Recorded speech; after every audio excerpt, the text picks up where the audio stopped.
Welcome to the Hallspace Podcast. It's about connections. I'm your host, Dr. Ritch Hall, and this is a weekly conversation about whatever and however I see to connect things. For people who want to connect, chat, and learn a thing or two about a thing or two. Without further ado, let's start the show.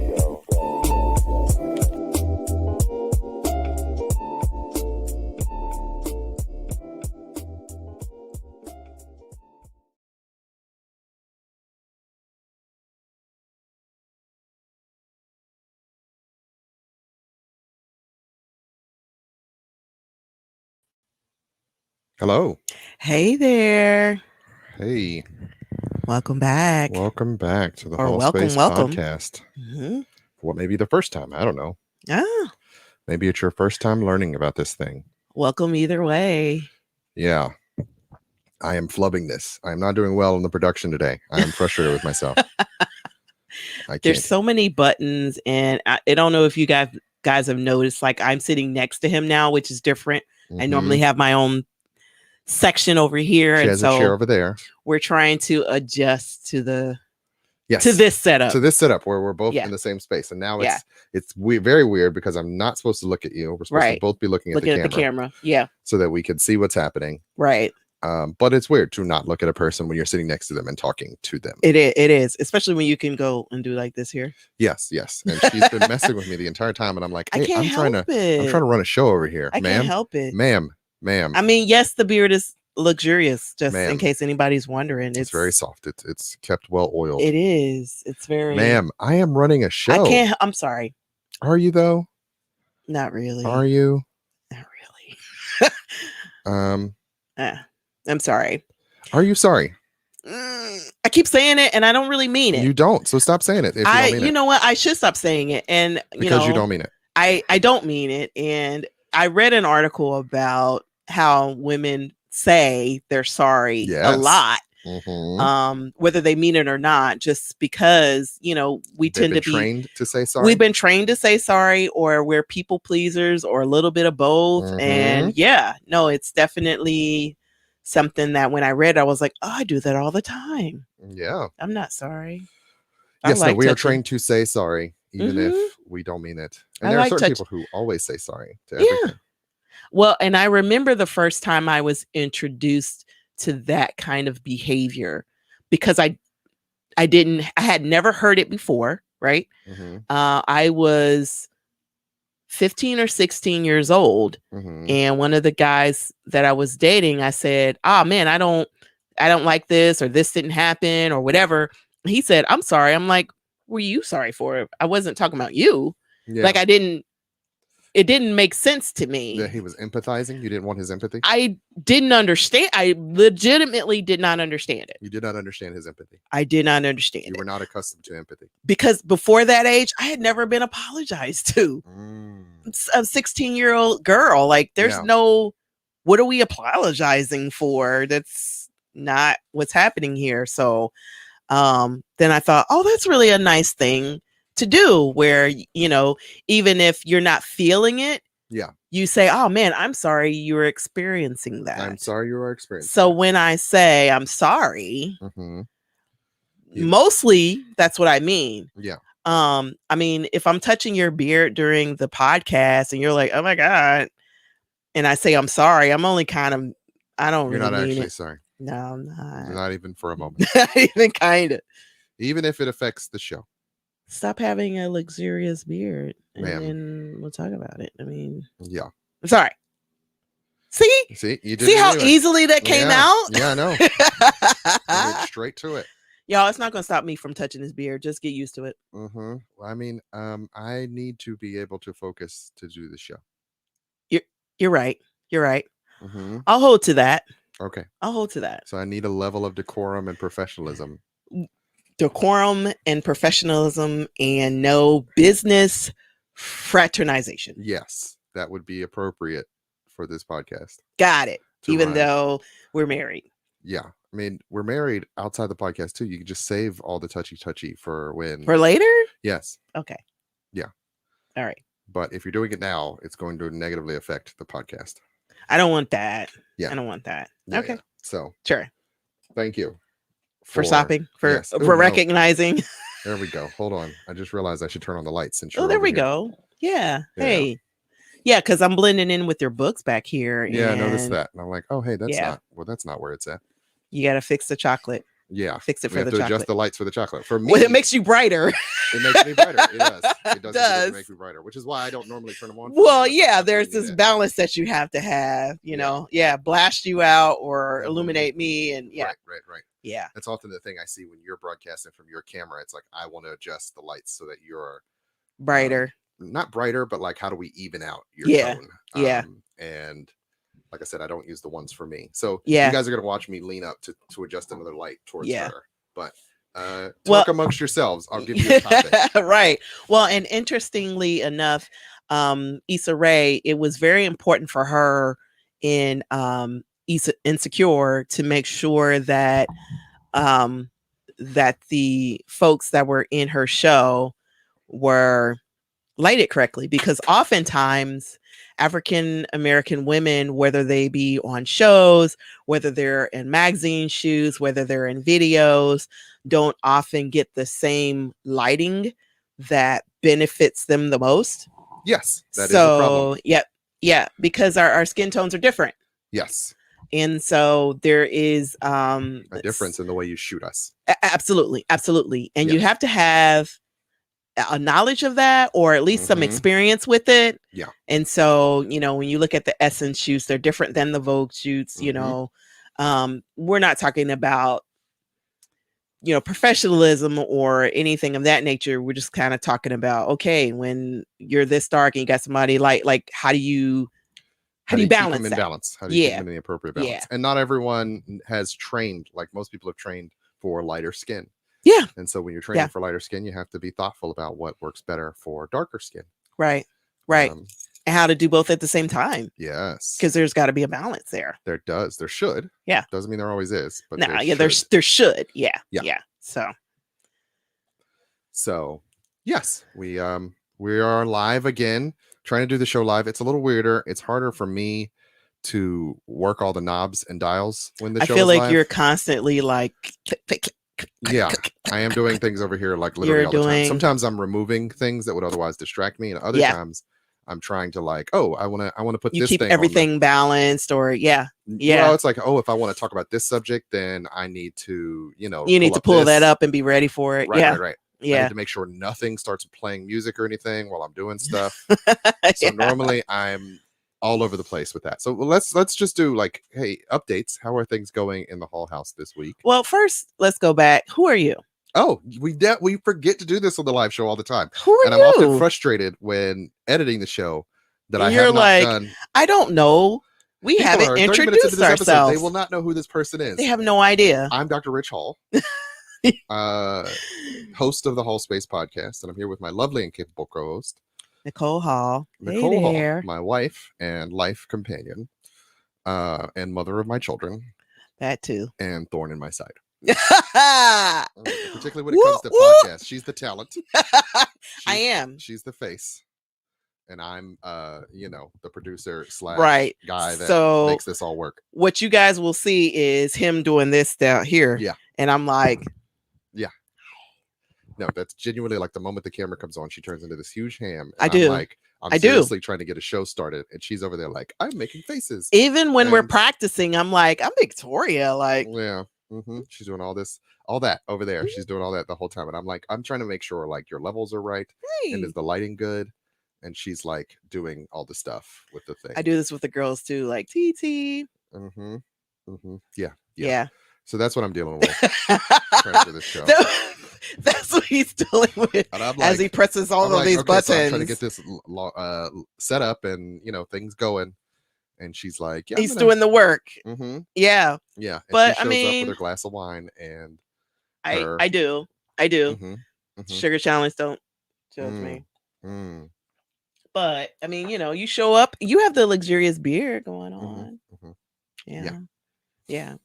So what are we talking about? We can talk about a few things. Let's talk about the sugar challenge, because I don't think we talked about that on the show. We have not. We can get into that a little bit. Yeah. My sister is doing a sugar challenge, and that is in part because quarantine weight, it has caught up with us all. It's very real. We need to lose some weight. So my sister often engages many of her friends and family in a 21-day sugar fast. Yeah. Under the auspices that, it takes at least 30 days or so to start a habit. So if you can do 21 days, then, you're most of the way there and you will often see results. So it's often no processed sugars. There are some exceptions like honey. Which is still a sugar. You don't have to cut carbs but out. It's a healthy sugar. It's not the same. Yeah. But you're not going white sugar. Right. Often. And for some of us who don't necessarily have a true sugar habit, it's kind of like fasting. So like for me, it's like, make sure I drink more water during the day, or make sure I have less wine, or make sure, I'm not eating the packet of Oreos, the Thin Mint Oreos, the mint chocolate chip. You're naming a very specific type Oreos. Of Oreo there. Is that your vice? Is that it totally is. And I had forgotten about it. And I'm like, maka. And the Princess like, how's the right? And Princess like, how's the first day going? I'm like, oh. But you've done pretty well. You've lost some lbs. You've been walking every day. I have lost some lbs. You have. You lost some lbs. You've been walking every day, walking the kids. So I don't know if I told this on the show, but I went to the doctor for a doctor visit because my ear was clogged. And that was a whole story. Did I tell this story on the show? You did not. Okay, so my ear got clogged, and it got clogged because of my own stupidity. You know how they say on the packet of Q-tips to not put them in your ear. But we all put them in our ear. That's what we do. And you do this here, and then you go. Yeah. And so my ear was itching, and I had one. And so I put it in my ear just to scratch my ear. And in doing so, must have pushed a glob of wax against down into your canal. And so I just knew I could not hear out of this ear. Yep. For several of the days, like a week. There's a lot of days you're like, I still can't hear you. On the right side. Yeah, and I'm like, you should go to the doctor. And so I'm like, well, maybe I should go to the doctor. And I kept using like Q-tips to get into my ear, and I was using peroxide. I was using this other stuff that Nicole bought, and Victoria was so concerned because she's not really used to seeing me with any sort of vulnerability. She is so concerned about everybody. She's like, Daddy, what's your ear look like? I'm gonna look at it. Hold on. Right. So she's looking at my ear. I bought these tools a while back because I do often have earwax problems, and so I'm digging my ear with the tools, and that's how I know there's wax in my ear, because I keep pulling out. It's just a lot of wax, packed wax. It's not that anybody wants to know about. We're not going to get into it, but it's nasty. Anyway, so and Victoria's so concerned that I'm using these tools. She was like, "I don't think you need to use these, Daddy. I'm going to take these from you. Please don't do these, Daddy." And also, with thinking about my daughter as a ham, I'm trying to look into my ear as I'm doing the peroxide set because I could hear it fizzing, but I don't know what's happening. And so I'm using my phone, and I'm putting my phone against my ear, and I'm like, "Hey, Victoria, can you tape this for me?" And my daughter, love of my life, I've loved her since the day she arrived on this earth, looks into the camera Cutie patootie. and says, "Like, share, and subscribe." And then points at my ear as if this is content that is going out on the internet. And I'm like, "Ma'am, I just want to..." Thanks for joining me. Going live inside my daddy's ear. And I'm like, "What's happening? Look at all this earwax, guys." Yeah. Go to the doctor, guys. Right. And so... See you soon. So yeah, I'm perturbed. And also my ear You're still... in pain and you can't hear. So my ear didn't really hurt at all. It just sounded cloudy. Share and subscribe. Right. Those are the important things. Yes. No, really. I'm like, "Ma'am, I'm just trying to look into my ear. Like, could you please assist me with this?" Well, because she's can't not be in the room. Yeah. And she was literally on top of me. She was the whole looking time in my ear as it's fizzing, because I'm just laying on the bed waiting for it to be done. Yeah. And it was fizzing forever. It was. And so I had to go to the doctor to let them. They irrigated my ear. So they used like a syringe thing. Yeah. It was like it was basically a spray pump with a tube on it, and then they had a bucket that I had to hold against my ear as they spray water into my ear, and then it's like pouring out into my ear. And she's like, "Oh, we're getting like in chunks of something is coming out of my ear." So apparently it's a family thing, because that's exactly what happened with Victoria. Yeah. And eventually she went a couple of times. They're like, we can't even see her ear canal. Yeah. But she did have an ear infection, and there's really nothing you could do about it. There's nothing you can do about it. If there's something in your ear, you just got something, you just get wax buildup. You know what the thing you shouldn't do about it? Don't do put what you did. Q-tips into your ear if you know you have that problem. Don't do that. Learn from my mistakes. Yeah.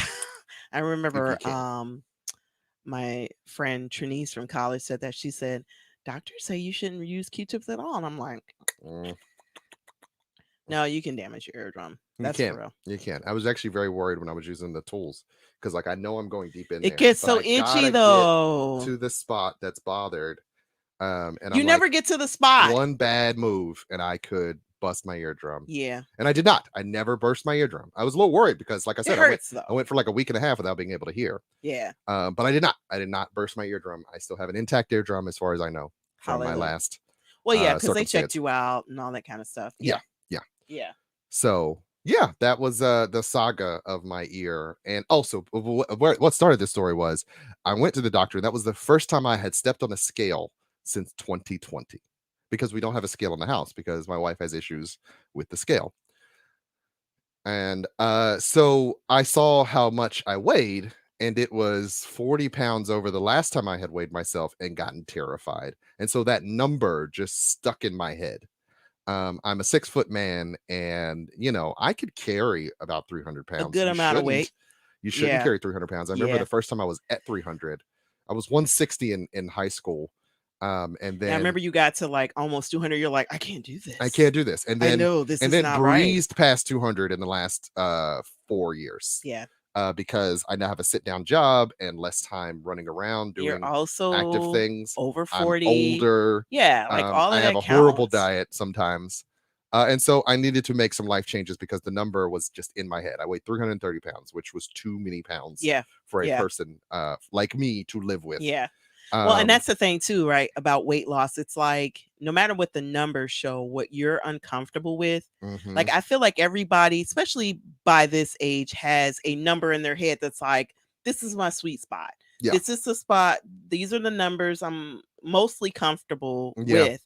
And once you get past that, you're like, wait a minute. Yeah. I also could not fit any of my clothes. So we were going back to work. Yeah. And none of my old clothes from pre-COVID were able to fit on my body. And so it's like, oh, no, I've gone too far. I don't have any work clothes. And so I decided I needed to like get more active. So I've been going on walks every day. I've been essentially, this is the first week that I got over 7,000 steps every day. Yeah. And 4 out of the 7 days was over 10,000 steps because I was being so much more deliberate about getting up to walk around and do things. And so part of that, a stark contrast to the COVID, where there were some days where I did not get 2,000 steps. Yeah. Well, when you look at those numbers, that makes a big difference. Yes, well, you're actually paying attention to how active you are. Right. And so what you've been doing is walking our middle schooler to school, coming back to the house, and then walking the younger to which school. is about a 30-minute round trip. Right. So it's like an hour every morning. A mile and a half. So you're getting, Yeah, I usually get around 6,000 steps every morning when I do that. Right. Weather permitting. We haven't. Because we can walk to the school. Yeah. We just don't. Yeah, I do, because it's convenient. Yeah. And you get to walk past all those people on the line. The school line is terrible.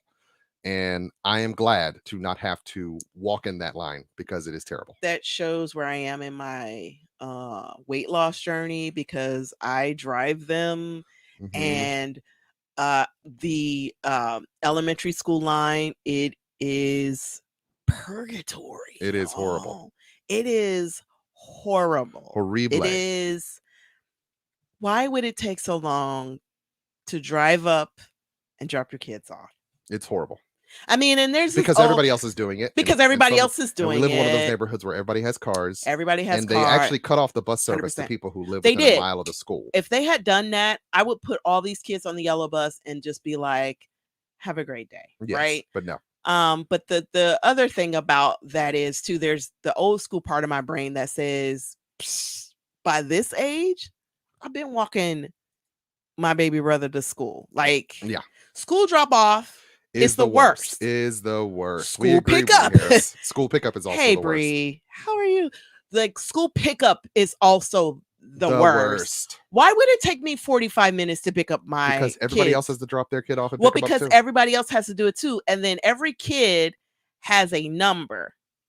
Right. And so our family has a number, and they're like, okay, so Daniel and Victoria are part of this number tied to that number. They don't pull those kids out of the class until you pull up. Mm-hmm.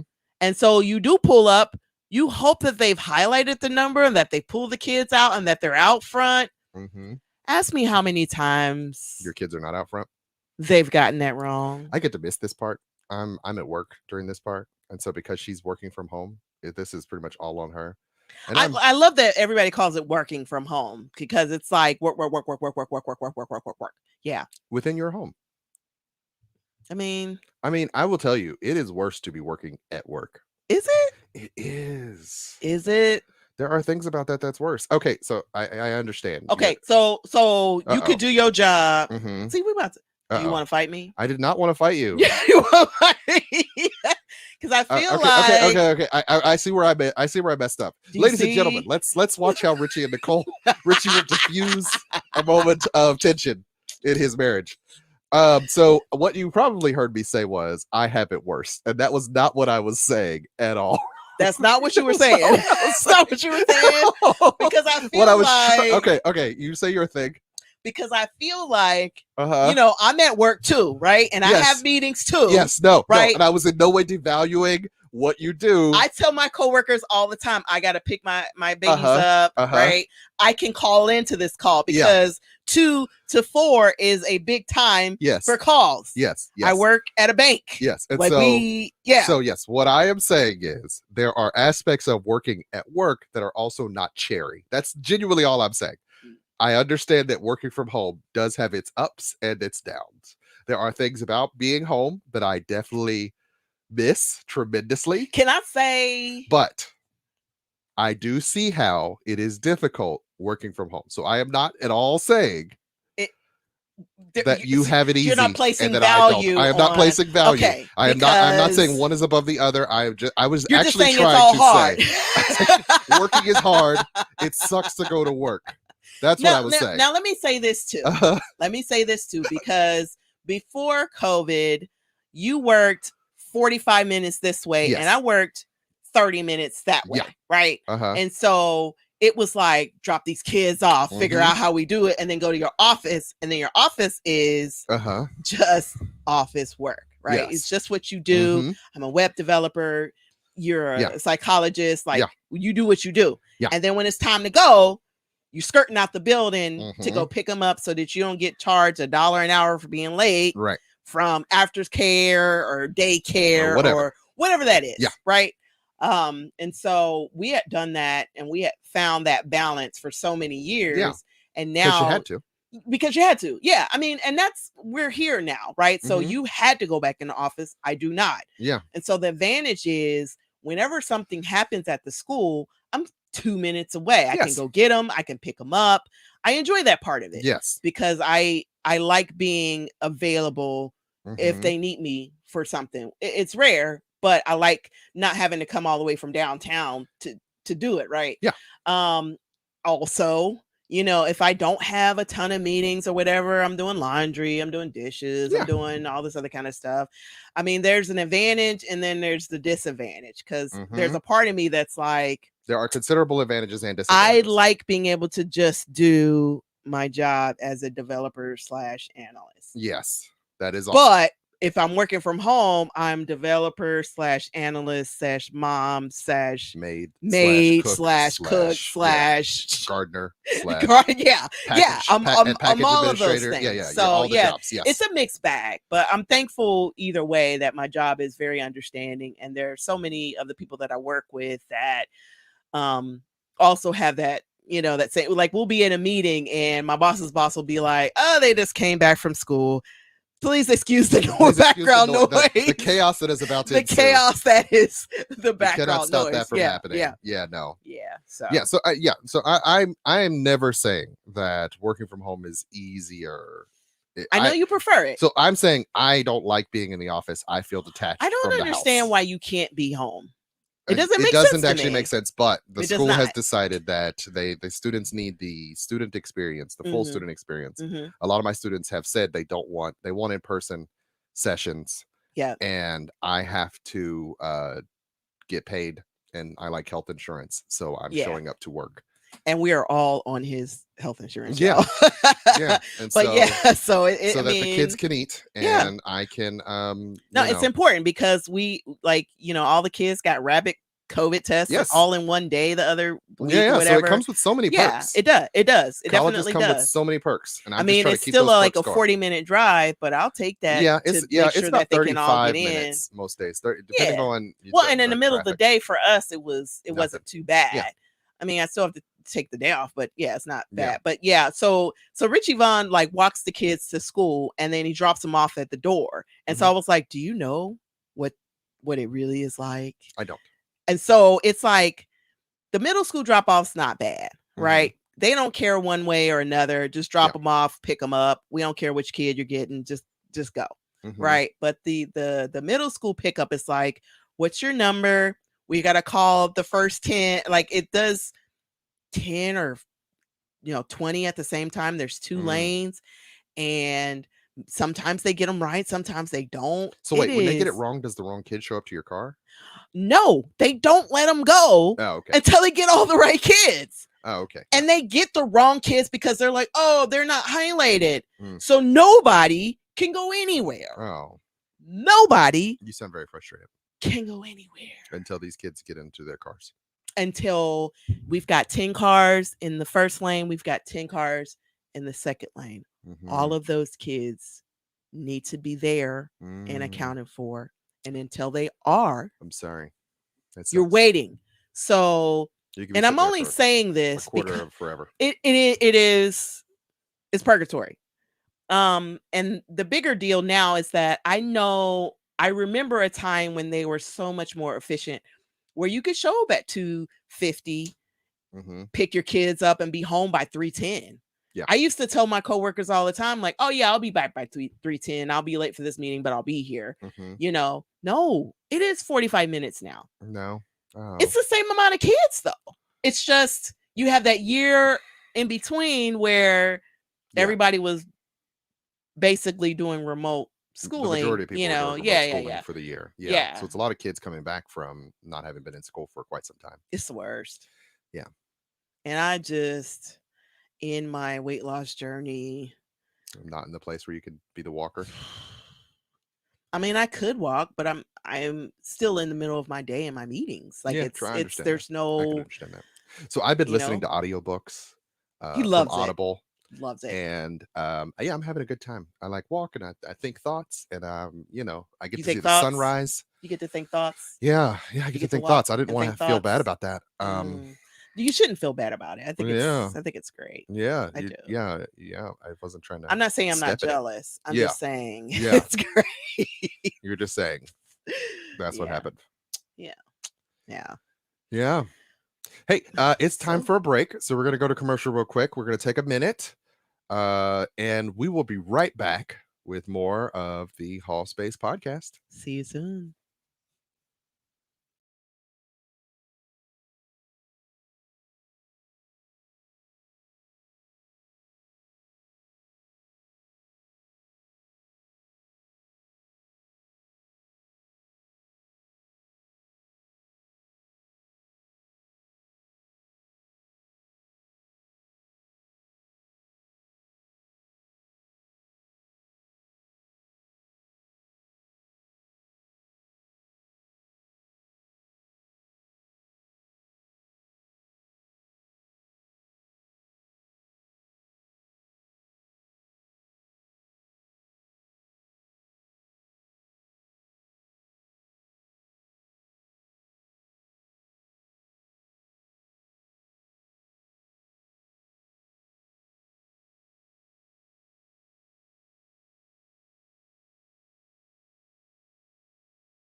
Okay, there we go. Welcome back to the Hallspace Podcast. Welcome back to the second half. Welcome to the second half.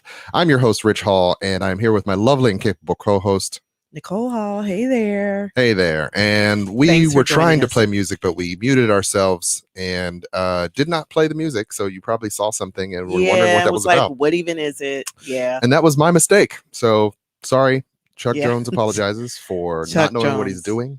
Chuck is still learning the job. And not as good at it as he should be, for sure. And we were talking about school drop-offs. We were. Before the meeting. Before the commercial break. And now purgatory, man. Yeah. And how much she hates school drop-offs. They are the worst. And how much I like walking the kids to school and missing on the days when I can't do it. For a variety of reasons. Well, yeah, because you walk past those lines and you're like, see you. It feels so good. It feels so good. There are people who are in line. They're pulling up when I'm walking towards the school, and they're still sitting in line as I walk away. See you later, losers. And I'm like, have the best. Have the best day, sir and madam. Good luck with that. Good luck with whatever that turns out to be. Whatever that is. Yeah. Mm-hmm. Yeah. Mm-hmm. So, it is fun. To do the walking with the kids. Yeah. And you're getting all your steps in. I am getting my steps in. So I'm able to get over 10,000 steps, and already the pair of pants, all the pants that I bought because I was getting bigger no longer fit, which is good to be down maybe a pant size. I don't know. I haven't tried to get back into my older clothes, but I will be glad. I will also end up with a lot of polo shirts that I might be swimming in because I bought a bunch of XXL polo shirts. But a good thing about being a child of the 90s means you have a lot of oversized clothes, and I don't mind when they're oversized. Yeah. That was the hard part about fitting into my clothes as snugly as I was going into this. Doesn't work the same for us ladies. No. As a guy, I could be as billowy as I want. I mean, I'll stop drinking soda and lose 15 pounds. Yeah. I lost 5 pounds in the first week of changing my diet. And some of it's just creating a calorie deficit. It is genuinely me just eating less. Honestly, junk. the calorie deficit is the biggest thing in moving. And exercise, getting a lot more movement. Yeah. I'm moving too. The little heart on my watch is almost always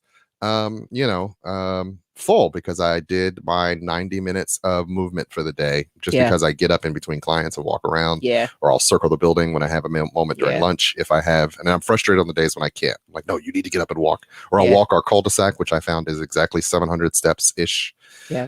So I do as much as I can to keep myself active. Moving. Yeah. And I joined the gym. I have not been back since the day I joined, but I have you've been the best of intentions. intentions. Then. You've been moving since then, though. I'm paying for a spot at a gym that I don't use. You're paying for a spot that you are not utilizing. No. It's only been 2 weeks. That's a little bit lame. But you're walking. It's very lame. It's super lame. Double lame. But you're walking the kids. You're walking Raw to school, coming all the way back, and then walking the other two to school. Yeah. And I don't always want to do it. I will say that about walking and exercise. There's many times where I'm like, I don't feel like doing this. It's only because I'm walking to school. But when it's just me by myself, there's a moment in my head where I go, do I have to do this? I could do that if it's like, I can go to Winton Woods and walk the circle or something like that. But yeah. And it's been 3 or 4 weeks of me doing it. I get up at 6:30. I get everybody dressed. I get their book bags and their drinks and their masks and all the other kind of stuff. That's all I got. I do log into my job and check emails and stuff like that. That's what I got for me at that time. I get up at 7 and start walking them in the directions that they're supposed to go. Yeah. And I send them downstairs to their daddy, like he's gonna walk you to school. Yeah. And then they get to school and they seem to like doing the walking thing. They do. Rock complained the first day. He was like, I don't want to walk. Can you drive me, mommy? Like he was like, mommy, ma'am, I don't want to. This man's gonna make me do things I don't want to do. Right. He was like, Daddy wants to walk me. I don't want to walk. Yeah. And I'm like, no, we're doing it. There's no ifs, I'm like, no, there's no gonna walk you to school. Yeah.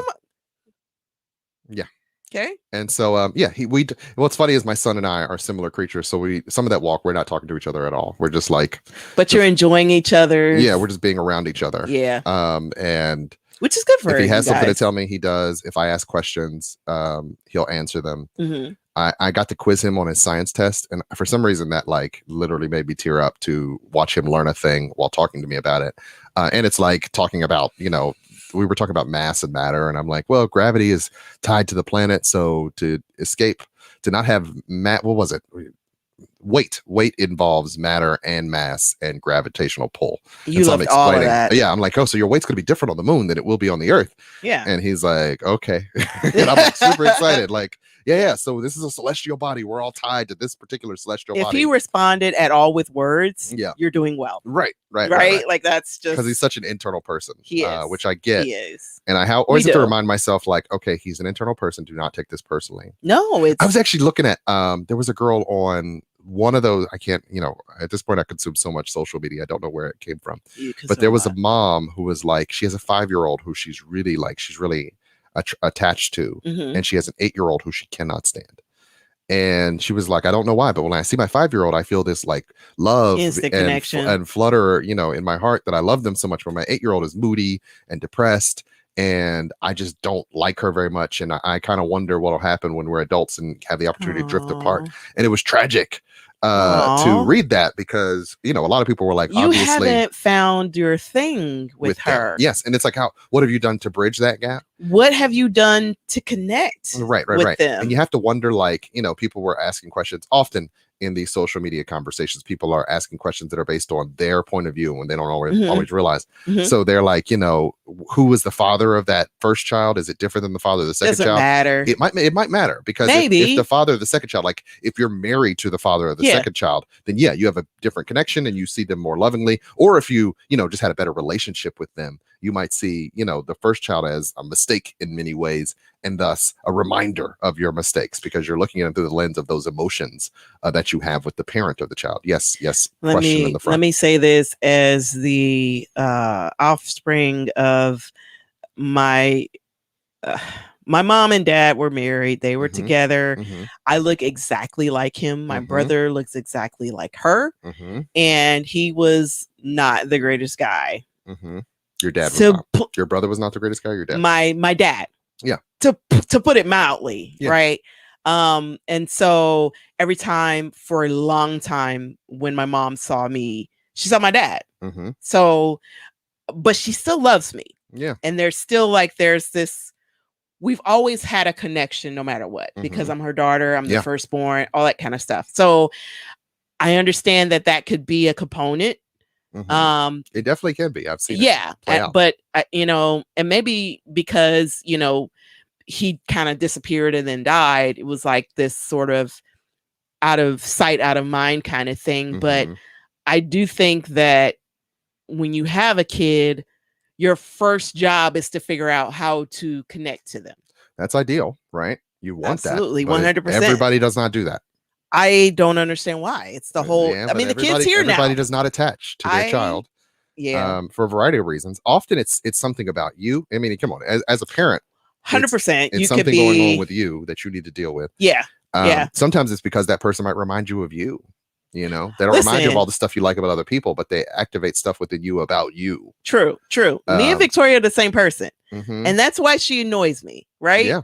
But I get that. And there are so many times where I understand that, and it's like, okay, you're just being me. Yeah, I get that. Yeah, and so it's frustrating to deal with yourself, let alone it is. A little person I don't want to raise myself. That's you without any regulational experience. Like she doesn't have any of the experiences that have taught her to be less that. She's just doing what she does. She's doing what she wants to do.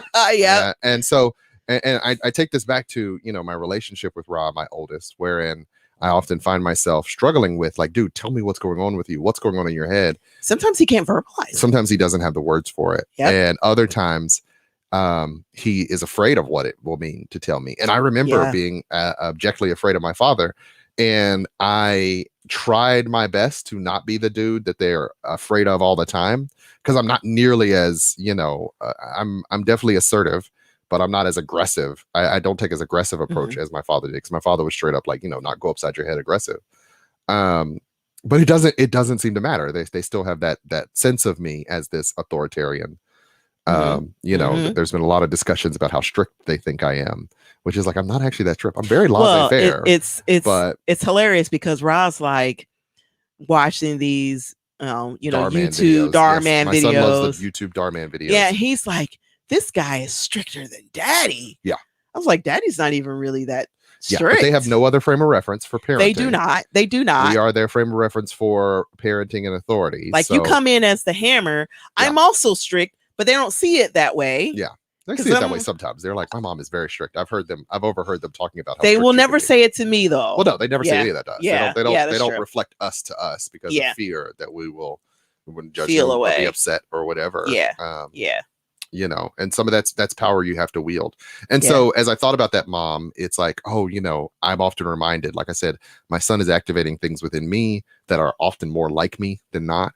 And so I have to be patient with that part of myself and that part of him in order to parent him effectively. Yeah. We had this whole conversation we were walking because he was not trusting me on something.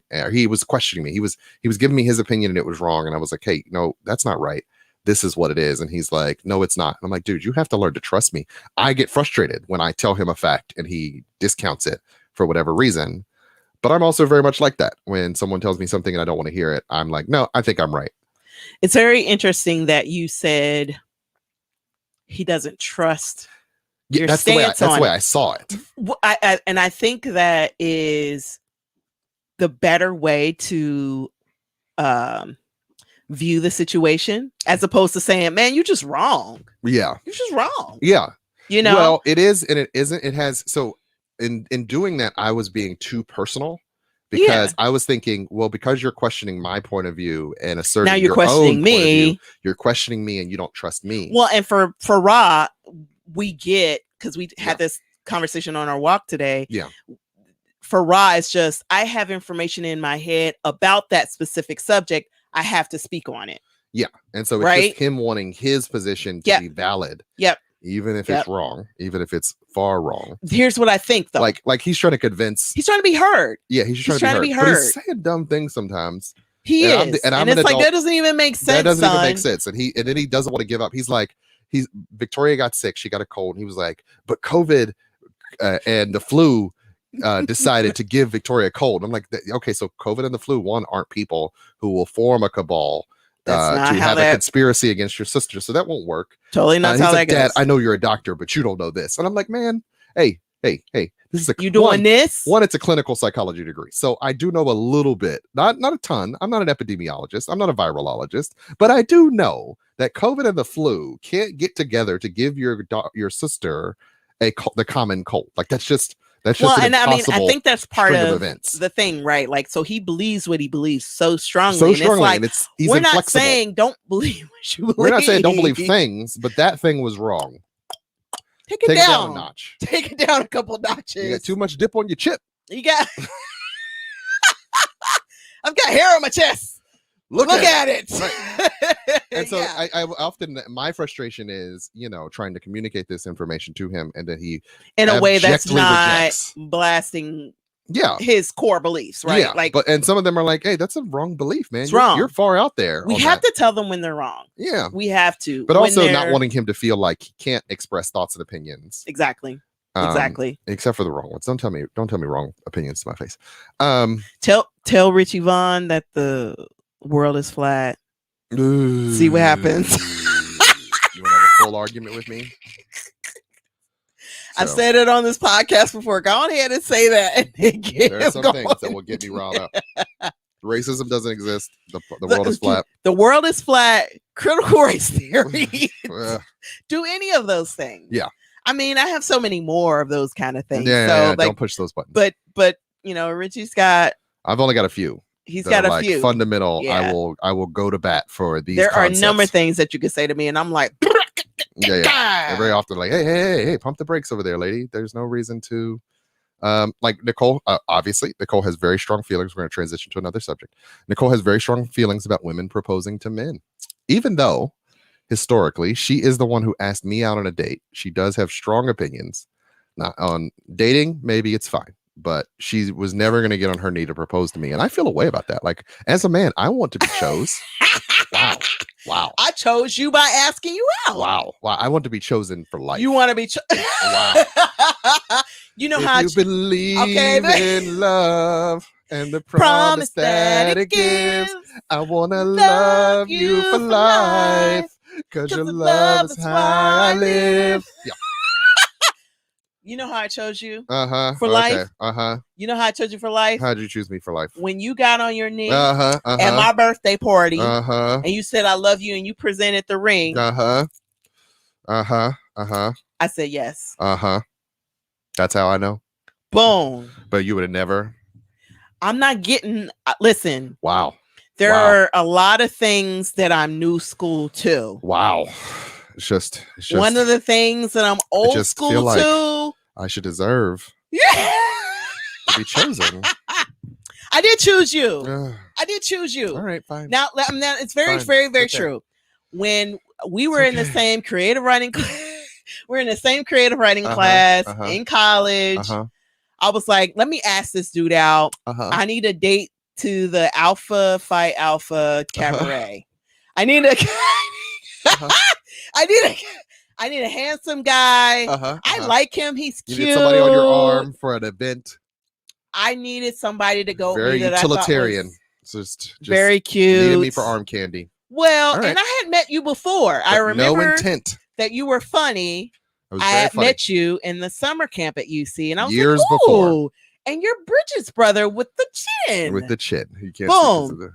You can't see because of my son has the beard. Chin. Yeah.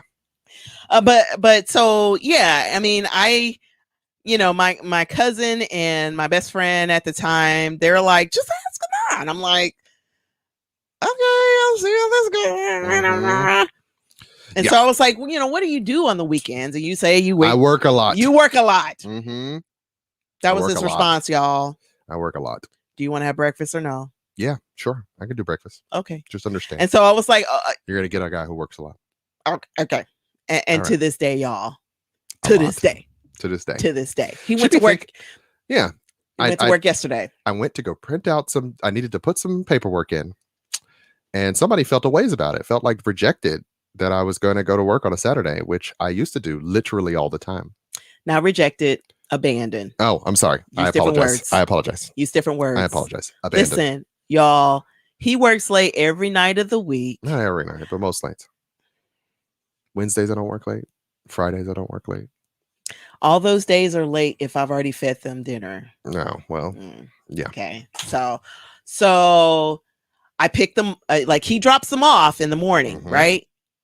And then I pick them up at 2 and then again at 3. And then I feed them. And then I listen to their complaints and because kids don't ever stop. The two boys sort of disappear. They go off to their own. They do. They're in the video games.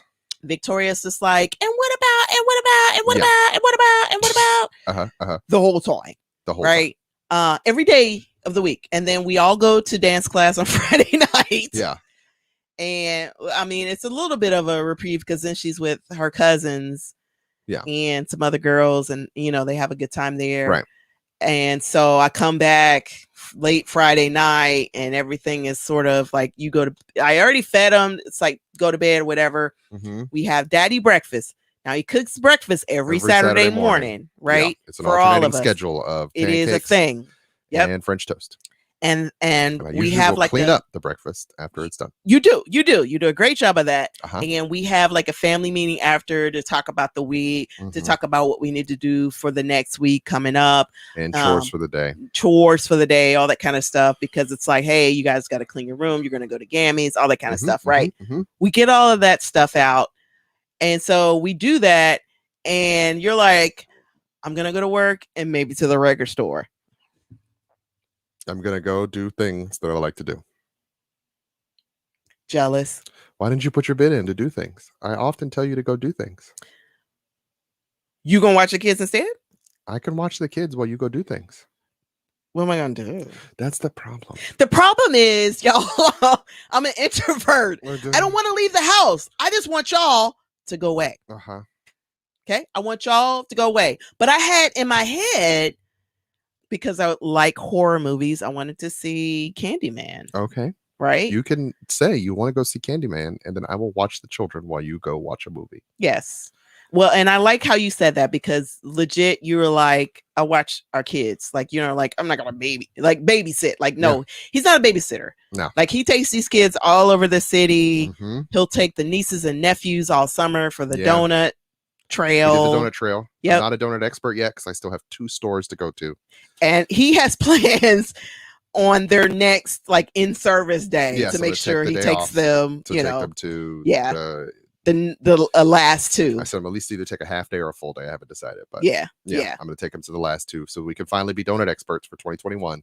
Well, you get like these donut expert. You get a T-shirt that says donut expert. And I'm like, I can get somebody to create donut expert shirts, but I want a Butler County approved donut expert. I looked at the shirts and I was like, those would be hard to recreate. They're nice shirts. They're not that hard to recreate. My bad. Come on, you just need a graphic designer to draw you a donut expert for the guy that would do my shirts. I would have to give him the graphics. So graphics aren't hard to come up with.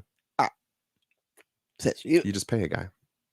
Oh, this is a time to drop an ad for Fiverr, where you can go to get all your contracting needs. How much, sir? It depends on the graphic artist, but I mean, most of the stuff that comes for this podcast, I commissioned someone on Fiverr to do. So all the music, the graphics, the logo, really, and all my podcasts, yes, and so all the music that people hear in the background, all the intro and outro music, all commissioned from Fiverr.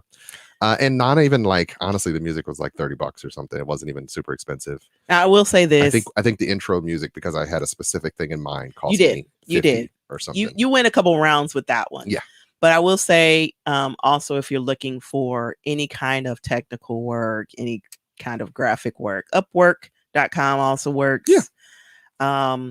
I've been out of the game. I haven't been doing like side jobs like I have been, just because used to back in the day. I used to, and I enjoyed it, but I also have an 11 and a 9 and a 6-year-old. These kids that don't care if you want to have side hustles. They don't care at all. They don't care at all. They don't care at all. And they need a doing? lot of time. And a Tintin. Yeah. So, yeah. Yeah. I mean, there's that. I'm not a complete hater. Okay? You're just kind of a hater. And what's funny is, I will tell you when I'm a hater, though. I was like, it seems like she has a feeling about me leaving today. What would that be about? I didn't do anything wrong. I didn't think I'd done anything wrong. Well, and today I was like, I could see how someone in my position, like, you've been gone all week, and then you're like, I'm going to listen. I think if you had not said record store, if I had not said record store, which you never even made it to the record store. I was at work in the quiet, and I was like, oh, so I guess I got to finish this, and then I will. And then you said, I was just at work in the quiet. Yeah.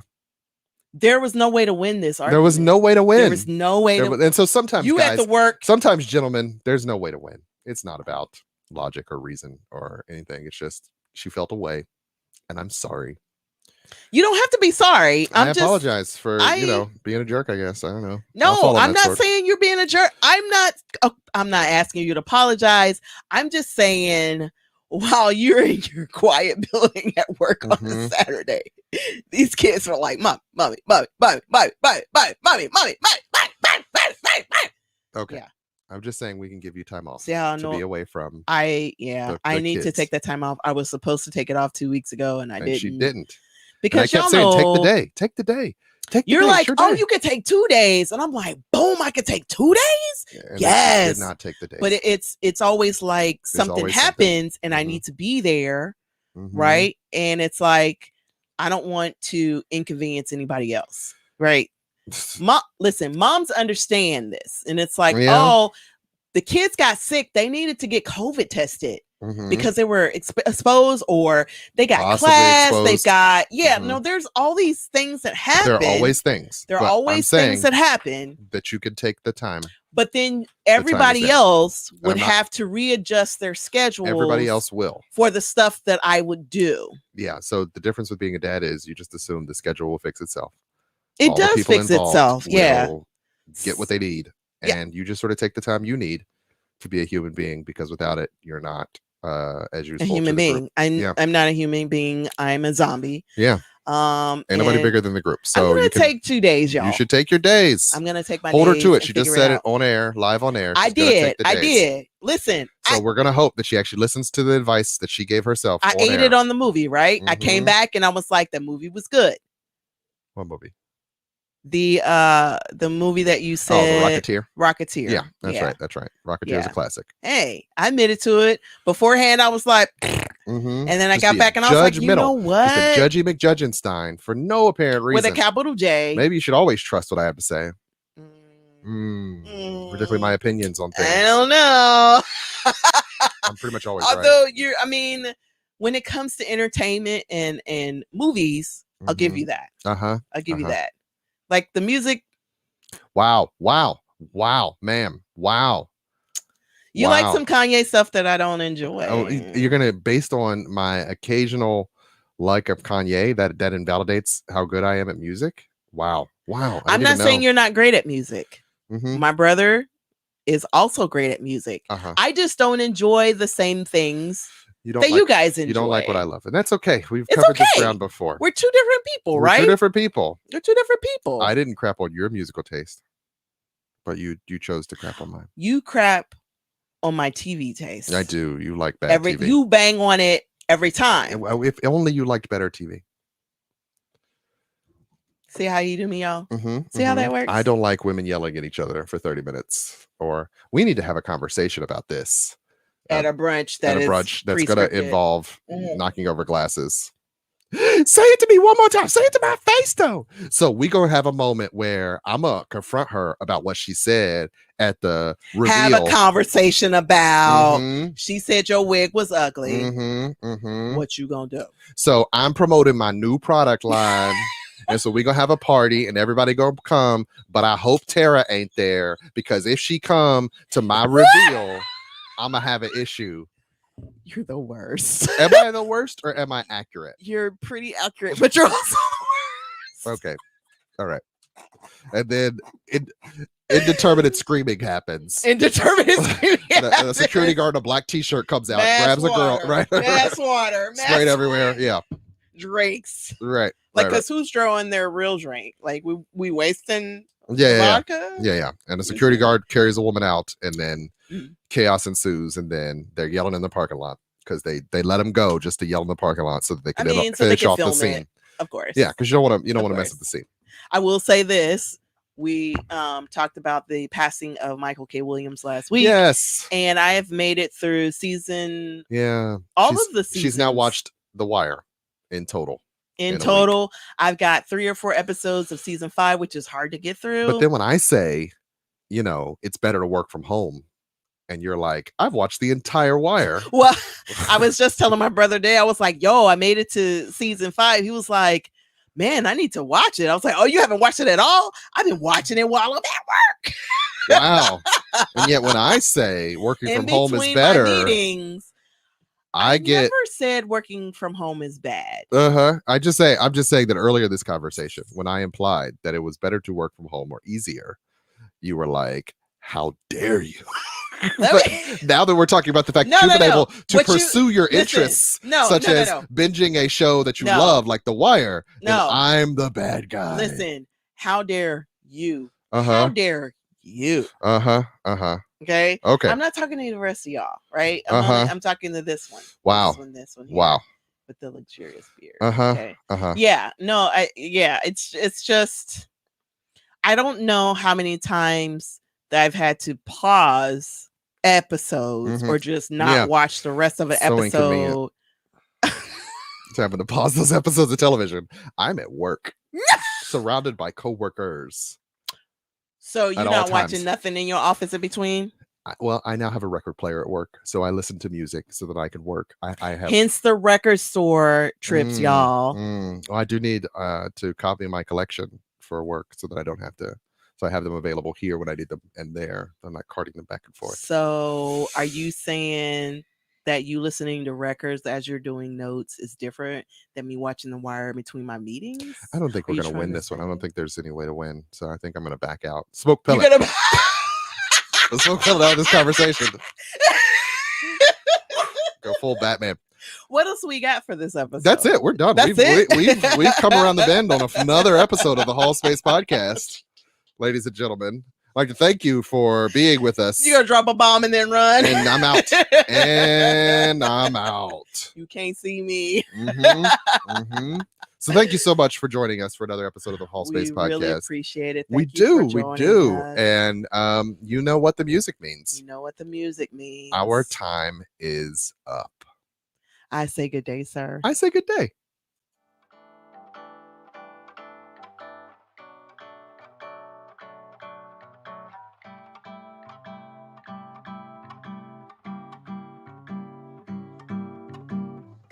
The Hallspace Podcast is brought to you by Hall Productions, LLC. Show notes and credits can be found at our webpage, thehallspacepodcast.wordpress.com.